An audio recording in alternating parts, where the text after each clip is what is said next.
السلام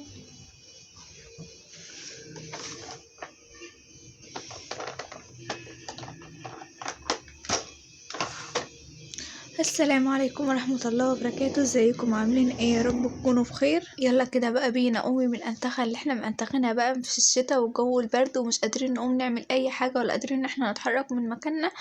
ويلا نشوف بقى كده هنعمل ايه مع بعض وهنتشجع ازاي مع بعض، وانا هتشجع كمان معاكم. المطبخ هنشوف هو وصل للحالة دي كده ازاي، وصل كده. انا والله ما سبتوش يعني فترة طويلة ولا حاجة، هو يوم واحد، مجرد يوم واحد انتخى وصل للحالة دي. تمام. يلا كده بينا نبدأ الفيديو ونصلي على الرسول عليه افضل الصلاة والسلام ونسمي ونقول بسم الله. وما تنسيش بقى لو انت مشتركة عندي في القناة ما تنسيش طبعا تعملي لايك، ولو انت اول مرة تشوفي قناتي ما تنسيش، يسعدني طبعا ويشرفني اشتراكك في القناة. والقناة ان شاء الله هتعجبك جدا. شايفين بقى المطبخ والحالة اللي وصلت فيها والحالة اللي وصل ليها يعني المطبخ وكده. مواعين مالية الحوض، رخامة متبهدلة، بوتاجاز متبهدل من يوم واحد، والله من يوم واحد زي ما انتم شايفين كده. طبعا في ناس كتيرة بتكتب بقى في الكومنتات ان هي ازاي ان هي تقوم وتشجع وتعمل حاجات في بيتها، مع ان بيبقى الجو برد جدا ومش قادرة ان هي تتحرك من مكانها، ولا قادرة ان هي كسلانة ان هي تقوم تعمل اي حاجة في البيت. يلا كده بقى بينا نتشجع كده مع بعض ونستغفر ربنا ونقوم كده. تمام. زي ما بيقولوا طبعا يا بنات العمل عبادة. تمام. كل ما انت حاطه في نيتك ان انت بتعملي الحاجه دي، حتى لو الحاجه اللي انت بتعمليها دي لبيتك ولاولادك، طول ما انت يعني ايه مقدمه النيه ان انت بتعملي الحاجه دي لله، فانت هتاخدي عليها اجر. تمام. يعني انت كمان هتاخدي عليها اجر، وفي نفس الوقت هتبقى انت راضيه بيتك وراضيه جوزك وكده، وشايفه طلبات اللي وراكي وكده.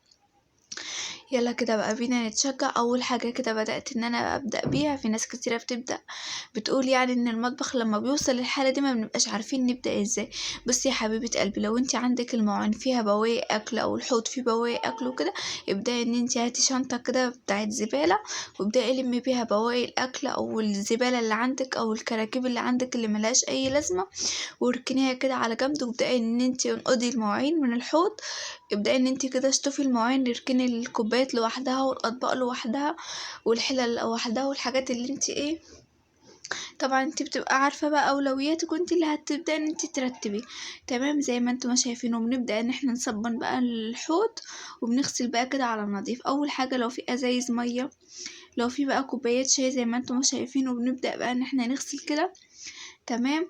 واهم حاجه زي ما قلت لكم يا بنات في الشتاء بالذات، طول ما انتي قاعده، طول ما انتي سعانه ومكسله ومش قادره ان انتي تتحركي من مكانك، لكن اول ما بتقومي كده من مكانك وبتتحركي خلاص انتي كده بتبقى دفيانه وناسيه السقعه خالص وناسيه اي حاجه وناسيه اي كركبه وراكي.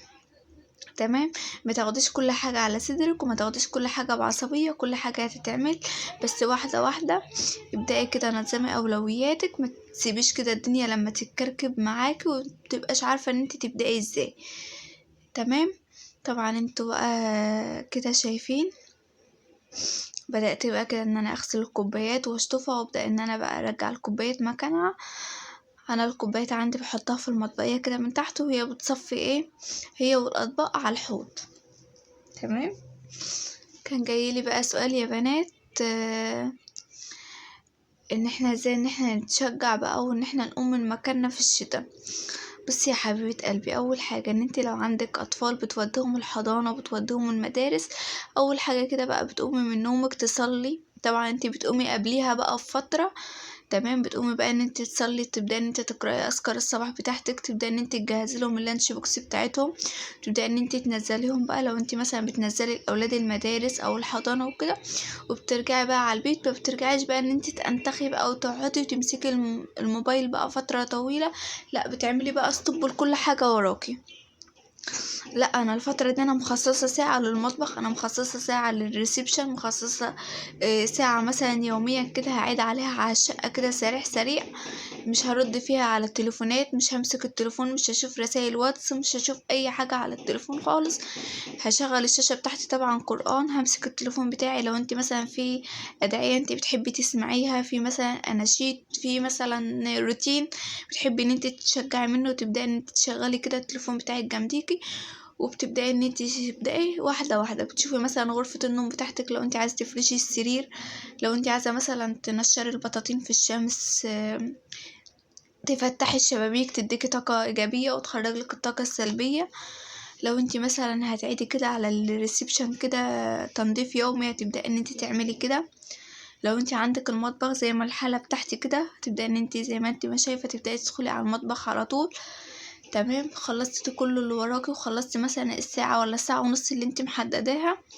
تمام، بتبدأي ان انت تشوفي اولادك مثلا هيخرجوا من المدرسة الساعة كام، تبدأي ان انت مثلا تجهزي لهم الغدا، تجهزي لهم مثلا اللبس اللي هيلبسوه. كده ترتبي اولوياتك، ما تقعديش بقى وتمسكي التليفون وما انتش عارفه ان انت هتبداي منين، ولا انت عارفه اصلا هتعملي زي. ويا بنات طول ما انت ماسكه التليفون، فيديو بيجيب فيديو، مقطع بيجيب مقطع، فهي دي الحالة اللي احنا بنوصل لها. تمام،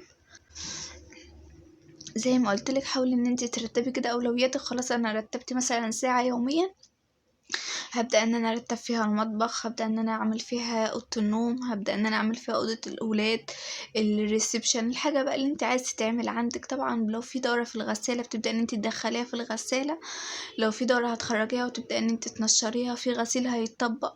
البيت طبعا ما بيفضلوش والبيت ما بيخلص. تمام، في طبعا زبالة هتبدأ ان انت تخرجيها ترميها بقى، او مثلا لو في حد يعني بيعدي عليك ياخد الزبالة وكده، او لو انت بترميها في الباسكت في الشارع وكده.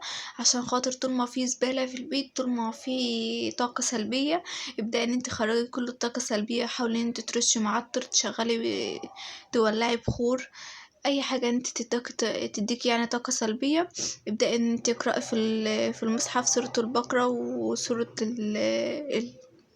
آل عمران. تمام، بتخرج لك اي طاقه سلبيه من الشقه، بتديكي طاقه ايجابيه طبعا، بتفتح لك ابواب الرزق، بتمحي لك طبعا ذنوب، تغفر لك طبعا حاجات كتيره. لو بدأنا ان احنا نتكلم عليها من هنا للسنه الجايه مش هنرد لها يعني حقها وكده. تمام، هنا بقى زي ما انتم ما شايفين ببدأ ان انا غسلت بقى طبعا الكوبايات، وبعد كده مسكت بقى المعالق والسكاكين والحاجات بقى اللي عامله لي زحمه وعامله لي زيطه دي كده وكتير على الفاضي، بدأت ان انا غسلتها. وبدأت كده ان انا غسلت الاطباق زي ما انتم ما شايفين.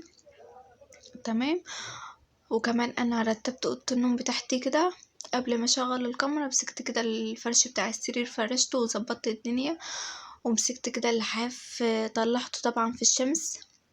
تمام، والريسبشن طبعا مسكته روقته، مش هقول لكم ان هو كان طبعا كان نظيف، لا مسكته نزلت المخدات وبدات ان انا نفضت الركنه، وكنست طبعا السجاده شفطتها كده بالمكنسه زي ما انتم شايفين كده معايا. تمام، ودخلت بقى على المطبخ. اخر حاجه بقى دخلت عليا كده المطبخ عشان خاطر ايه، اخلص بقى منه. زي ما انا ما قلت لكم رتبت بقى كده الكوبايات لوحدها والاطباق لوحدها وكل حاجه لوحدها. وطول ما انت يا بنات شغالة كده ما تنسيش الصلاة على النبي عليه أفضل الصلاة والسلام، ولا حول ولا قوة إلا بالله العلي العظيم، والاستغفار سبحان الله وبحمده سبحان الله العظيم. بتديكي طبعا طاقة إيجابية وبتخليكي ان انت شغالة.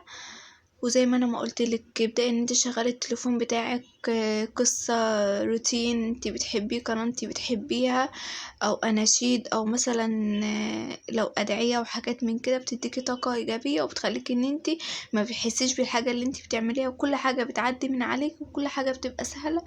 وزي ما قلت لك انت كل ما انت بتبقى قاعدة في مكانك كل ما انت بتبقى كسلانة، ما انتش قادرة ان انت تتحركي من مكانك. لكن انت لما بتقومي كده وبتقفي وبتبدأي ان انت تشوفي شغل البيت، فكل حاجة بتعدي من عليك وكل حاجة بتبقى سهلة وسلسة وتمام.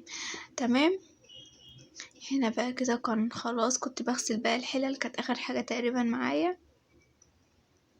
تمام كده، كده في ايه بقى تاني، هنا البولة كانت هتقع، بدأت ان انا حطيتها كده في مكان ما تقعش منه. طبعا انا بصفي كمية المواعين كلها على الحوض، ببدأ ان انا اصفيها عشان خاطر بقى ايه المية بقى اللي تتصفى منها تتصفى على الحوض. وكمان اصلا الرخامة ورايا تحت المطبخ، كنت عاملة امبارح الفيديو اللي هو بتاع الكيكة، وكانت مليانة بقى صوص شوكولاتة وكده، وكانت متبهدلة ومتدمرة. هنا طبعا الصابون اللي احنا عملناه مع بعض، الصابون اللي هو بالزيت المستخدم، ببدأ ان انا اغسل بيه الالومنيا. مش قادره اقول لكم يا بنات، بيخلي الالومنيا بتلمع ونظيفه، ولو فيها اي زرقان او اي حاجه لا بتخرجها خالص وما بتخليش الالومنيا تبقى مزرقه. تمام. لو انتوا ما جربتوش حاولوا ان انتوا تجربوه، طبعا انتوا ما فيهوش اي تكلفه او اي مجهود، ده بحاجات موجوده عندك في المطبخ، وكمان احنا بنرميها ما بنستخدمهاش. تمام. اخر حاجه بقى كده كانت في المواعين، ببدا بقى ان انا اغسلها. تمام. اهم حاجه بقى ان المواعين ادم اتغسلت خلاص، بس بقى ان هي تتصفى براحتها خالص، وارصها بقى بعدها بساعه، اقعد بقى انتخ كده شويه، اشرب كوبايه ينسون، كوبايه شاي، كوبايه نسكافيه، اي بقى مشروب من اللي انتي بتشربيه، وبعد كده بقى يبقى امي رصيها، امرها سهل. انا متغسلت خلاص، بتبقى يعني حاجه وراحت عن دماغك. زي ما انتم شايفين كده كل حاجة بتبقى سهلة طول ما احنا واخدينها يا بنات سهلة، لكن احنا بقى طول ما احنا واخدين الحاجة الصعبة ومستصعبين كل حاجة يبقى مش هنقوم ونتحرك من مكاننا. هنا بقى الاطباق بدأت ان انا ارصها كده في المطبقية، والكوبايات طبعا برضو رصيتها في المطبقية، وبدأت ان انا اغسل الحوض. دي تاني مرة اغسل فيها الحوض، ولسه هغسله تالت مرة. تمام. اول مره لما بدات ان انا اغسل فيها المواعين بغسل بقى على نظافه، وهنا بقى لما خلصت المواعين بدات ان انا اغسل كده الحوض معايا. تمام. وهشطفه، وهبدا بقى ان انا اشوف كده معايا ايه البوتاجاز. تمام. هشطف بس كده الحوض، وبعد كده هشوف بقى البوتاجاز. طبعا هو البوتاجاز كان نظيف، بس كان فيه اكل بقى وكان متبهدل، يعني ايه، كان اكل يعني كب عليه وكده. هبدأ بقى كده ان انا اغسله. هنا بقى كنت بوريكم الحوض، ان الحوض خلاص نظيف. مش عارفة هو الحوض جاي عندكم غامق ليه، بس هو والله الحوض فاتح يعني ونظيف وكده. تمام. هغسل بقى البوتاجاز كده غسلة على السريعة، مش غسلة عميقة ولا حاجة، غسلة بس على السريعة كده. تمام. كنت عاملة بقى اكل وانا بسخن، الاكل بدأ ان هو يفور ودلق مني على البوتاجاز وانا بغرف، فاللي هو عادي بقى هنضفه كده تنظيفة كده سريعة، مش اللي هو تنظيفة عميقة ولا حاجة. هنضفه كده تنظيفة سريعة عشان خاطر لما اجي اجهز اكل عليه او اجهز حاجة يبقى معايا نظيف، ويفتح النفس ان انا ابدأ ان انا اجهز وكل حاجة تبقى معايا على نظافة. تمام. زي ما انتم شايفين كده ببدأ بقى ان انا اغسل، واجيب بقى فوطة، وابدأ بقى ان انا الم كده الرغوة تحت الصابون دي. طبعا الفوطة معايا كانت متبهدلة من الصوص بتاع الشوكولاتة، كنت لما بيها الصوص بتاع الشوكولاتة كنت غسلها بقى بمية سخنة وصابون من بتاع المواعين. ماشي. وبدأت ان انا اغسل فيها كده لحد ما نضفت معايا، ولميت كده البوتاجاز الرغوة بتاعته وسبته خالص لحد ما ينشف، ورحت بقى جاية على الرخامة بتاعت المطبخ، كان عليها بقى الصوص بتاع الشوكولاتة، وكان عليها بقى حاجات كده وكركبة. بدأت بقى ان انا الم الكركبة بتاعتي والم الحاجة كده اللي عايزة تغسل، وبدأت ان انا كده غسلتها، وغسلت كمان الرخامة، وهبدأ ان انا انشف بالفوطة. تمام. ما بكبش ميه ولا حاجه عشان خاطر الخشب بتاع المطبخ ما يبص. والفوطه كده معايا ببدا ان انا اشطفها على الحوض، وابدا ان انا انشف بيها الم بيها كل الرغوه تحت الصابون، واشطفها واروح ملمعه بيها الرخامه تاني. تمام. وسنة خل كده، واروح كباها على الرخامة، وابدأ ان انا المع فيها. هنا كده بقى كان البوتاجاز كان خلاص نشف، كبيت عليه سنة خل وفوطة بقى ناشفة خالص ما فيهاش اي نقطة مية، وبدأت ان انا المع بيه. لمحت البوتاجاز وعقمته تمام مية مية. برص بقى كده الحوامل بتاعته. تمام. يلا كده يبقى احنا كده خلصنا من ايه يا بنات، خلصنا من المواعين، وخلصنا من البوتاجاز، وخلصنا كمان من الزبالة والكركبة، وخلصنا كمان من الرخامة بتاعت المطبخ. هنا بقى مفيش الا الارضية. ببدأ بقى كده ان انا اخرج الستاند بتاعي بره. الشنطة اللي في الارض دي شنطة فيها برطمانات، والشنطة التانية فيها عيش. تمام. هشيل طبعا كده المشاية، وهبدأ ان انا انفضها واخرجها بره، وشلت طبعا العيش، وبدأت ان انا كنست كده الارض بتاعت المطبخ، وبدأت بقى كده ان انا كبيت حبة مية، وكبيت حبة صابون بتاع المواعين عادي، وحبة خل يدوني بس تعقيمة كده للارض. وبدأت كده ان انا امسح كده الارض زي ما انتم شايفين. انا مسحتها مرة مع نفسي من قبل ما اشغل الكاميرا، والمرة التانية بقى كده بنشف قدامكم. طبعا انا مسحت معاكم كذا مرة وكذا مرة لما بدلق مية وكده وبمسح معاكم، فانتوا عارفين يعني الطريقة اللي انا بمسح بيها ما فيهاش اي افتكاسات. وببدأ ان انا اشطف بقى طبعا الشرشوبة بمية سخنة وكده، وارجع ان انا انشف كده الارض. هنا الارض بقى كده كانت خلاص كانت نشفت، وفرشت بقى المشاية بتاعتي وكمان وفتحت الشباك بتاع المطبخ يديني كده تهوية ويخرج لي بقى الطاقة السلبية زي ما قلت لكم. وكده مفيش اي زبالة ومفيش اي كركبة زي ما انتم ما شايفين المطبخ كده الحالة دي كده ولا الحالة اللي انتوا شفتوها في الاول الفيديو. ما تنسوش بقى تكتبوا لي رأيكم في الكومنتات. تمام. هنا كده بقى بدأت ان انا اجيب ازازة المعطر وبدأت ان انا ارش طبعا في المطبخ، مش بما انه بقى ان هو مطبخ ما نرشش فيه معطر، لا لازم ان احنا كده نرش معطر. ولو في بخور او في اي حاجة ابدأوا ان انتوا رشوا في المطبخ يعني عشان خاطر ايه يبقى ريحته حلوة كده وريحته منفسة. طبعا المعطر اللي انتوا بتحبوه. تمام. زي ما انتم ما شايفين طبعا هنا بقى مبسوطة بقى كده المقطع النهائي، بقى مبسوطة بقى كده بالحاجة النهائية ان انت بقى كان في كركبة وكان في زحمة وروقتي بقى كده الدنيا. وهنا بقى كده الريسبشن زي ما انتم شايفين يا بنات ان هو نظيف وتمام.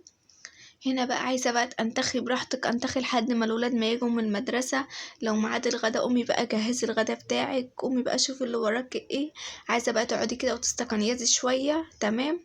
بس اهم حاجه ما تقعديش طول ما في وراكي حاجه، قومي كده تشجعي وقومي تنشطي. ولو انت وراكي حاجه قومي قولي انا هقوم اعمل احسن من ام عدي وهقوم اشتغل في الشقه وهقوم اخلص كل اللي ورايا.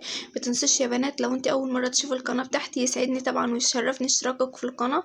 ولو انت مشتركه عندي في القناه ما تنسيش تعملي لي لايك وتكتبي لي كومنت، والكومنتات بتشجعني جدا. والسلام عليكم ورحمه الله وبركاته.